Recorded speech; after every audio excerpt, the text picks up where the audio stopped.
Hi everyone, welcome to my new mini blog. তো তোমাদের সাথে শেয়ার করবো আজকে আমি মামার বাড়িতে গিয়ে কী করেছি। তো প্রথমে আমি ব্রাশ ট্রাশ করে টিফিন করে ভাইদের সাথে ক্যারাম খেলতে বসে গিয়েছিলাম। তারপর আমি একটু বক্স চালিয়ে গান শুনছিলাম, তারপরে ওরা এসে নাচ করতে শুরু করে দিয়েছিলো। তারপর বিকালবেলা একটু বেরিয়েছিলাম মানে নদীর দিকে, তো ওখানে বসে থাকতে থাকতে সন্ধে হয়ে গেছে, ওখান থেকে উঠতেও ইচ্ছে করছিল না।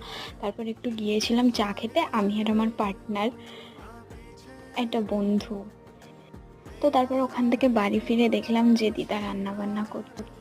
তারপর এখানে বাবু দেখো খেলা করছে।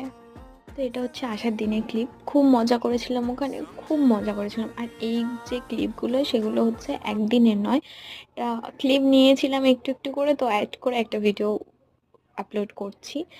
তো সব ঠিক ছিল। আসার দিনে দিদি একটু কান্না করে দিয়েছিল, সেটাই খারাপ লাগছিল। তো দেখা হচ্ছে নেক্সট কোনো মিনি ব্লগে। টাটা সবাইকে।